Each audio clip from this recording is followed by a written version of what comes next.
Assalamualaikum warahmatullahi wabarakatuh. Assalatu wassalamu ala asrafil anbiya'i wal mursalin wa ala alihi wa sahbihi ajma'in, amma ba'd. Baiklah, di sini saya akan menjelaskan hadis tentang penanaman nilai-nilai keislaman pada anak. Sebelum membahas hadis tersebut, izinkan saya memperkenalkan diri terlebih dahulu. Nama saya Meliana Herawati. Saya mahasiswi UIN Raden Patah Palembang dengan jurusan Pendidikan Agama Islam. Mata pelajaran Studi Al-Quran dan Hadis dengan dosen pengampu Dr. Kusnadi MAG. Baiklah, sebelum kita membahas hadis tentang penanaman nilai-nilai keimanan pada anak, dapat kita ketahui bahwa kegagalan anak-anak disebabkan kurangnya tertanam nilai-nilai keimanan pada anak di usia dini. Dengan kurangnya tertanam nilai-nilai keimanan pada anak tersebut dapat mengakibatkan atau menjadi malapetaka bagi orang tua atau pendidik. Misal, anak tersebut menentang aturan orang tua, menodai martabat orang tua, melanggar norma agama, melakukan perbuatan asusila, membuat onar dan merusakkan sosial, melakukan agresi dan kekerasan, serta meresahkan bagi masyarakat, maka dapat diartikan bahwa kita sebagai orang tua atau pendidik wajib dan berperan dalam menanamkan nilai-nilai keimanan pada anak di usia dini. Sebagaimana kita ketahui bahwa anak dilahirkan dalam keadaan fitrah dan kedua orang tuanya lah yang menjadikan anak tersebut menjadi Yahudi, Nasrani, dan Majusi. Selanjutnya, di sini saya akan menjelaskan sedikit tentang penanaman nilai-nilai keimanan pada anak. Penanaman adalah proses, perbuatan, dan cara menanamkan.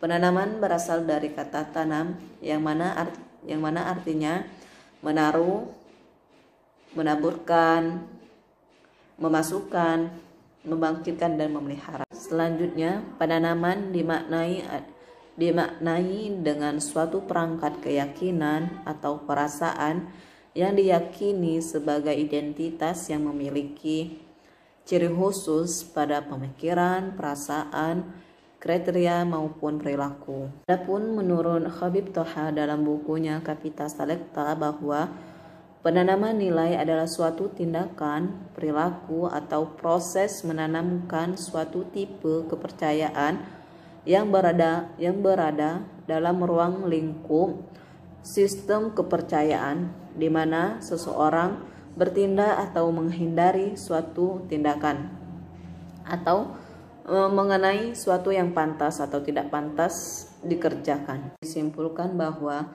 penanaman nilai-nilai keimanan pada anak merupakan suatu yang sangat urgen dan fundamental, yang mana akan menjadi fondasi kehidupan selanjutnya.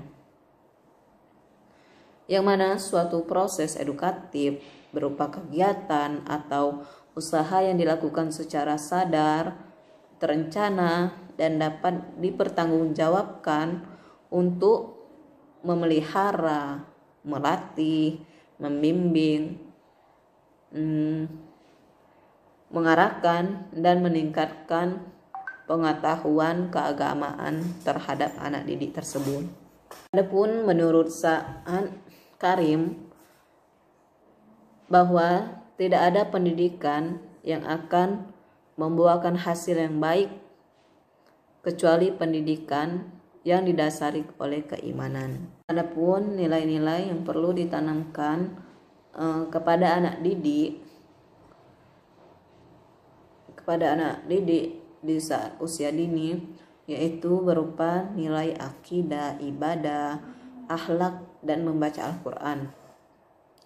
Dan adapun metode yang dapat diterapkan dalam menanamkan nilai-nilai keimanan pada anak, yaitu menggunakan metode teladan, kebiasaan, metode nasihat, metode bercerita, dan metode nyanyian.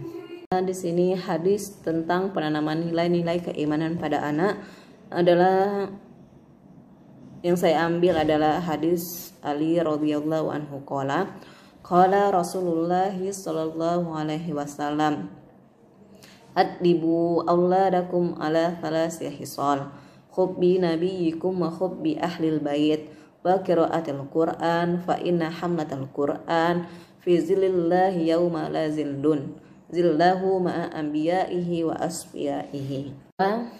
Arti dari hadis tersebut, dari Ali radhiyallahu anhu berkata, Rasulullah sallallahu alaihi wasallam bersabda, didiklah anak-anak kalian dengan 3 macam perkara, yaitu mencintai Nabi kalian dan sekeluarganya serta membaca Al-Quran. Karena sesungguhnya orang yang mengamalkan Al-Quran nanti akan mendapatkan naungan dari Allah Subhanahu wa taala pada hari ketika tidak ada naungan kecuali darinya bersama para nabi dan orang-orang yang suci. Diriwayatkan oleh Ad-Dailami. Hadis di atas menjelaskan atau menuntut orang tua dalam mendidik anaknya dengan mencintai Nabi Muhammad SAW, yaitu sebagai pendidik. Orang tua memiliki kewajiban meyakinkan anaknya untuk mempercayai Nabi Muhammad SAW dan serta menjalankan sunnahnya.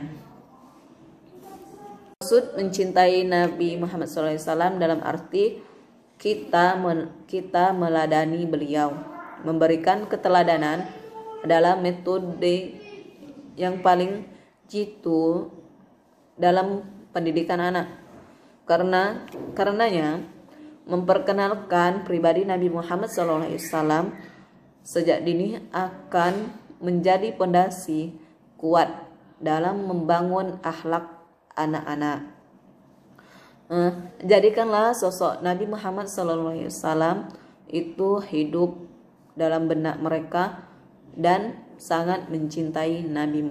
Mencintai keluarga Nabi yang tentunya oleh Nabi dididik sebaik mungkin hingga mereka mempunyai akhlak yang mulia. Kita diajarkan oleh Nabi Muhammad SAW supaya mencintai keluarga Nabi seperti kita mencintainya. Selain itu, kita sebagai orang tua juga harus mempelajari etika yang baik seperti mengucapkan salam ketika kita bertemu sesama umat muslim, sebab Rasulullah sallallahu alaihi wasallam menyuruh kita mengucapkan salam kepada sesama muslim dan diperintahkannya untuk menyebarkannya. Dan dapat disimpulkan bahwa memuat perintah kepada orang tua atau pendidik agar mendidik anak-anaknya untuk mencintai Rasul dan keluarganya serta membaca Al-Quran tentunya orang tua atau pendidik menceritakan riwayat hidup Nabi Muhammad SAW dan keluarganya. Bila anak-anak mendapatkan gambaran tentang perangai terpuji dari Nabi Muhammad SAW dan keluarganya, maka diharapkan anak mendapatkan pengajaran yang positif dari kehidupan Rasulullah SAW sehingga dapat dicontohkannya dalam kehidupan keberagaman anak dan kehidupan sosial. Yang mana dapat kita artikan bahwa iman diibaratkan seperti benih yang ditabur petani. Setelah benih ditabur, ia harus menjaga dan merawat benih itu agar bisa tumbuh dan berkembang. bertumbuh dan berkembang dan nantinya bisa berbuah lebat. Tanpa perawatan dan penjagaan yang baik, maka bisa dipastikan benih itu sulit tumbuh dan berkembang, bahkan akan mengering dan mati. Baiklah, itulah penjelasan dari saya. Apabila ada salah, saya mohon maaf. Kepada Allah saya mohon ampun. Wabillahi wa taufiq wal hidayah. Wassalamualaikum warahmatullahi wabarakatuh.